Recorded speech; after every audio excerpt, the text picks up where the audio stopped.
Have you ever wanted to kill an enemy by throwing someone else's vomit at them? Have you ever wanted to wish for a lightsaber out of your local wishing well with a wish granted to you from a furry goddess? Have you ever wanted to run into an NPC's furniture store just to piss in their display toilet? Well, strap in because we are about to cover undoubtedly the most butt-fucking insane RPG that I have ever played.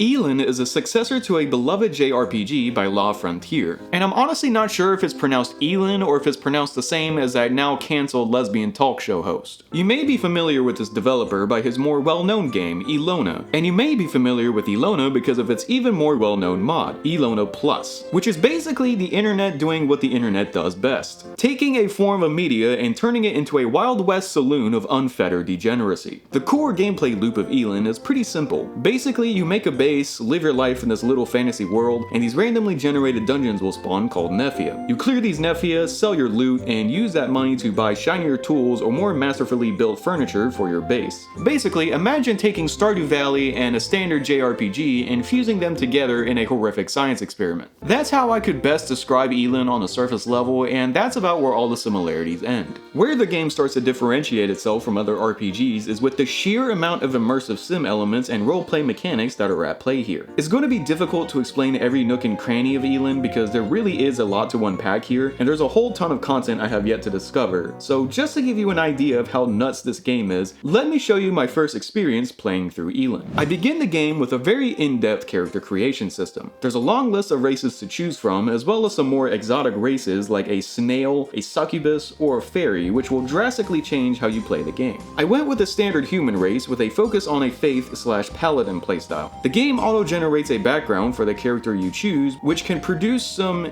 interesting results. Right, so as I begin my journey, I meet two NPCs, Ashlyn and Fiamma. I then try to familiarize myself with the UI and the many game mechanics. The tutorial teaches me how to cook and eat items that I can forage, so naturally I pick up and eat a random mushroom I found. My character immediately starts tripping balls and hallucinates random objects. A tuft of grass laying on the ground appeared to my character as a mound of shit. Fiamma eventually gives me a pet. I'm able to choose a dog, a cat, a bear, and a little girl? As I start to collect weeds to build up a house, my dog gets clapped out of nowhere. Before it even registers in my brain that my dog died, a tutorial fairy shows up and yaps on about how I shouldn't be upset about death. I find out that it was a mercenary who killed my dog, and I shortly follow. My character utters the last word, Umimya. Fortunately, you don't suffer death penalties for 90 days, so that keeps it from being too unforgiving to newer players. After sleeping for another day, I return to collecting more weeds. Now I come across a giant squirrel. I proceed to shit my pants and run straight back to the house, at least what little of the house I managed to build. Once the squirrel runs off, I finally manage to complete my goal of building my house. I then talk to Ashlyn to complete the quest, and I proceed to proposition Ashlyn for gay sex. He accepts, but I back out because honestly I was mostly just curious as to what he would say after such a bizarre question. I decide to travel to the nearby town of Massilia. I walk around a bit and enter a general goods store. One of the shop assistants asks me if I'm her Oni-chan. I answer yes, so she then quizzes me on what a younger, older sister is. I answer incorrectly and she slaps me with such force that it nearly kills me. After that traumatizing event, I then accept a simple quest to kill some monsters outside someone's home. I'm immediately teleported to an instance without being able to prepare, and I'm then swarmed by pissed off animals that rip me to shreds once again. I fail the quest and lose karma and reputation.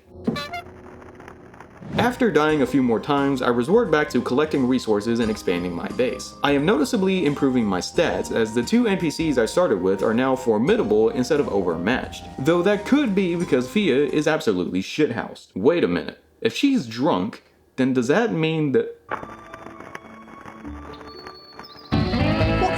Fucked up game is this? Some time passes and I slowly get the hang of building, stamina management, and completing quests on the bulletin board to further progress my character. A big part of the game's progression is by completing quests, which will be posted on these quest boards you can find in every city. Or you can place a crafted quest board into your home base and the residents of your base will post quests for you to complete. Completely normal requests like playing music for a party, ridding the town of any pests, delivering a pile of vomit to a person who wants to gift it to their child for a birthday present. Completing these quests will give you differing amounts of rewards depending on what difficulty level the quest is. Usually you'll be granted experience, a platinum coin, karma points, and of course, money. You may also get a chance at receiving a strange copper coin that you can use in these junk gachapon machines to get junk, and a special furniture ticket which can be redeemed in the city you completed the quest in to pretty much pluck out any piece of furniture and put it into your own base. What makes this interesting is that this can also be used on vital services like tax chests. You heard that right, taxes exist in the world of Elin, and they are no fucking joke. As your fame increases, you'll have to fork over more and more money to Big Daddy government. It's just the price you pay to live in a civilized society. A civilized society that stones you to death if you mess up a piano performance at the local bar.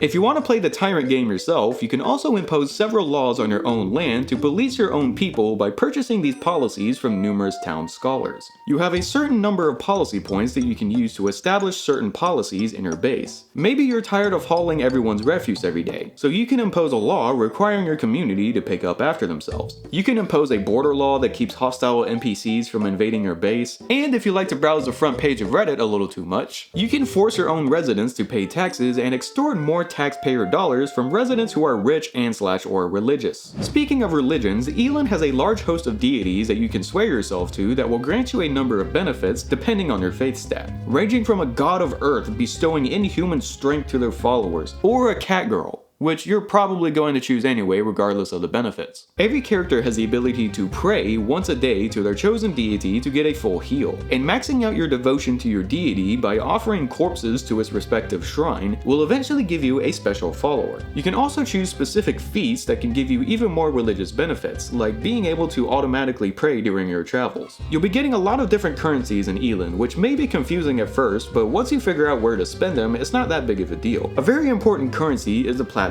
coins, which can be used at different trainers to train different skills. This will raise your skill potential, which is basically an XP multiplier for that skill. The higher your potential, the faster you'll be gaining levels in that skill. Some skills can be trained right out of the gate, like many combat skills, but many skills are not available to you and must be purchased in order to be leveled. One of the most beneficial skills is a weightlifting skill, which once purchased will give you experience based on how much you move around while over encumbered. The more you move around, the stronger you get, and subsequently the more carrying capacity you'll gain. You can also train a skill that will let you mount pretty much any friendly follower you have. I assumed this would be best suited for riding a horse until I went to the horse merchant in town and noticed they had anything but horses. Instead, I made my majestic steed a gigantic hungry sea lion. You can even reverse the effect through the symbiosis skill, allowing your followers to ride you so you can tank hits while also getting weightlifting experience. This means you can form a totem pole of different creatures and followers and steamroll through dungeons as one gigantic mass of organisms. It sounds like a joke, but it's actually a really solid method of playing the game because whatever you're riding will draw aggro and damage from any monsters, and your mount can't die while you're riding it. It just falls unconscious, meaning most of my time spent in the Nephia was barreling through the dungeon on a limp, unconscious sea lion. Another essential skill is the appraisal skill, which will let you automatically identify the loot you pick up, which is a complete lifesaver in the Nephia. You would take a sip of a questionable liquid you discovered on the floor of some dusty cavern just to discover that your boots are now cursed, melting into your skin and preventing you from equipping any other boots until you get rid of the curse. If curses weren't bad enough, you also have cosmic AIDS, known more eloquently as the ether disease, a debilitating, incurable disease that slowly eats away at you and occasionally causes your body to mutate. Some mutations are beneficial, like having poison drip from your hands, giving a damage over time to your punches, and some only exist to make your life suffer, like making you grow a second pair of cumbersome legs, drastically slowing your movement speed. The mutations and disease itself can at least be suppressed by consuming a potion of ether antibody, which of course is extremely rare. Maybe you could find one in the deepest of dungeons. Maybe you have to fight an absurdly powerful boss to get it as a drop. Nope, they have this extremely rare potion consistently in stock at your local casino. What's that? You have a debilitating disease and need critical healthcare products? Well, tough shit, sonny. Maybe if you didn't bust at blackjack, you'd be able to take that third arm off your chest. Maybe you could use it instead to swish in 3-pointers with these petite creatures. Hearing about the gacha machine full of junk, you may think that it's useless, but it's actually really useful due to the in-depth building system. You see, everything in Elin is comprised of some kind of material, whether that be plastic, metal, paper, or even human flesh. This makes the loot so much more interesting because not only are you unsure of what items you'll be picking up in the Nefia, but you're also unsure of what material it might be. You could grind through an entire 3-floor Nefia just to be rewarded with a locked chest that you may or may not even be able to open. When you finally unlock that chest, you could get a pair of gloves made out of raw meat. And yes, the meat is edible. Lady Gaga, eat your heart out. Elin is in early access, which may turn off some people, but let me tell you, the progress being made on this game is shocking. There seems to be an update almost every day, usually just consisting of small bug fixes, but many of them add new content and drastically overhaul the existing mechanics. I took about a 2-month break from this game because it was the holidays and I had other videos to focus on, but when I came back, it felt like a completely new game. I keep going into this game with a standard RPG mindset, which has been carefully curated over the years to keep the players in a box as much as possible. But Elin is a true sandbox, giving the player the tools to break its own game world right at the beginning. Come across a locked chest but don't have the lockpicking skill to pick it? Just put the chest in your inventory and take it home and save it for later when you can train your lockpicking more. Find a particular town to be your favorite but it's too far away from your base? Purchase a land relocation deed and literally move your entire base a couple of tiles away from that town. Want to pick a fight with a superior adventurer who happens to be a snail? Just throw a bottle of salt water at him and instantly fuck him up. There's so much of this game that I couldn't cram into one video, like cooking, the main quest, and the many guilds you can join like the Fighters Guild or the Mages Guild. You can join the Mages Guild and get a discount on many spell books and scrolls, and you also have a dedicated magic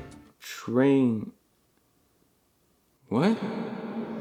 What the fuck is this? What the fuck is this?